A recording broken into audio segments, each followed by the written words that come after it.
Hello aspirants, welcome to my YouTube channel.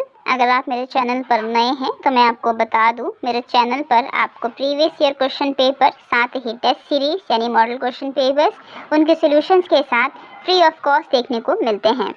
ये questions UK PSC, UK triple SC based ऐसे questions होते हैं जिनकी प्रोबेबिलिटी होती है कि ये आपको आपके एग्जामिनेशन हॉल में देखने को मिले। अगर 2 कॉपी ऐसे प्रश्न आपको देखने को नहीं मिलते हैं तो इससे रिलेटेड आपको प्रश्न जरूर देखने को मिलेंगे। और साथ ही ये इस तरीके के प्रश्न हम निःशुल्क करा रहे हैं जो कि हर कोई अफोर्ड कर सके और हर कोई इसे देख सके, क्योंकि ये जो प्रश्न है ये आपको आउटसोर्स के माध्यम से, जैसे कि कोचिंग सेंटर और बुक सेलर या फिर ऑनलाइन बैच के थ्रू आपको पेड रहते हैं। तो चैनल को सपोर्ट कीजिए। पिछली वीडियो में हमने 1 से लेकर 50 तक के प्रश्न देखे थे। आज हम 51 से 70 तक के प्रश्न देखेंगे। तो बहुत ही अति महत्वपूर्ण परीक्षा के लिए उपयोगी है। तो 51 प्रश्न देखते हैं हम। भारत सरकार ने केंद्रीय वानिकी परिषद का गठन किया, तो ऐसा कोई एग्जैक्ट साल या फिर दिन नहीं था, तो इसलिए इनमें से कोई भी नहीं इसका आंसर होगा। तो डी वाला इसका करेक्ट आंसर होगा कि इनमें से कोई नहीं। 52 वाला प्रश्न है, टिहरी रियासत के अंतिम राजा थे। तो टिहरी रियासत के अंतिम राजा मानवेंद्र शाह थे। बहुत आसान प्रश्न है, लेकिन इस प्रकार के प्रश्न आपको देखने को जरूर मिलेंगे। 53वां प्रश्न है, MS वर्ड में दस्तावेज खोलने की शॉर्टकट कमांड क्या है? तो Ctrl+O होती है। डी वाला इसका करेक्ट इसका आंसर होगा। 54वां प्रश्न है, प्राचीन साहित्य में कुमाऊं क्षेत्र को जाना जाता है मानस खंड के नाम से। तो बी वाला इसका करेक्ट आंसर होगा। 55वां प्रश्न है, नंद प्रयाग में किन नदियों का संगम होता है? तो अलकनंदा और नंदाकिनी का होता है। तो ए बी वाला इसका करेक्ट इसका आंसर होगा। 56वां प्रश्न है, Tehri hydro electrics development corporation की स्थापना हुई। तो 1988 में हुई। तो डी वाला इसका करेक्ट इसका आंसर बनेगा। 57वां प्रश्न है, MS वर्ड 2007 की ऑफिस बटन कमांड है। तो वे होम है। डी वाला इसका करेक्ट इसका आंसर बनेगा।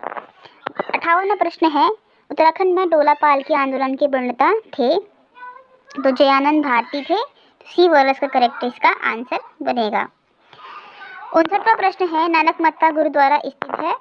तो उधम सिंह नगर में स्थित है। डी वाला इसका करेक्ट आंसर बनेगा। 60वां प्रश्न है, आर्यों का आदि निवास मध्य हिमालय के लेखक कौन थे? तो भजन सिंह थे।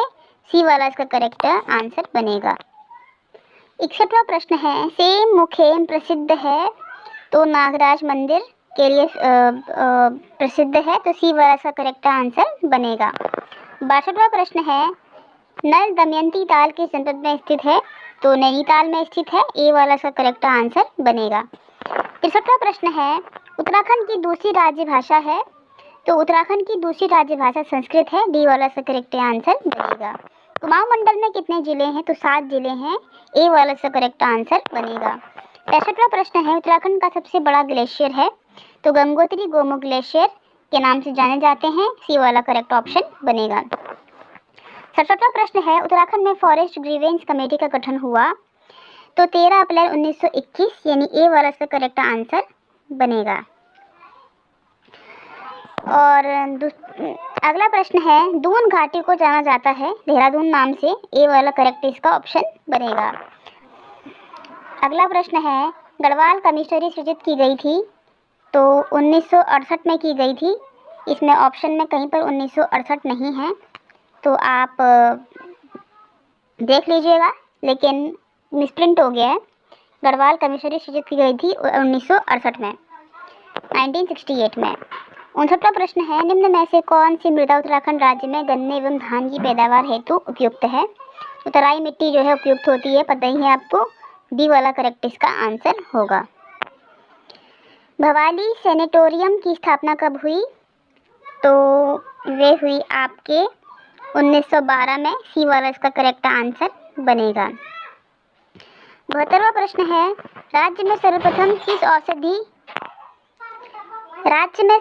किस औषधि पौधे की खेती की गई? तो बेलाडोना। बी वाला इसका करेक्ट आंसर होगा। 73वां प्रश्न है, कुली बेगार आंदोलन कहाँ शुरू हुआ? तो बागेश्वर में हुआ। ए वाला सा करेक्ट ऑप्शन बनेगा। बाकी के जो प्रश्न हैं हम दूसरी वीडियो में कवर करेंगे। तब तक आप मेरे चैनल को सपोर्ट कीजिए, लाइक सब्सक्राइब कीजिए।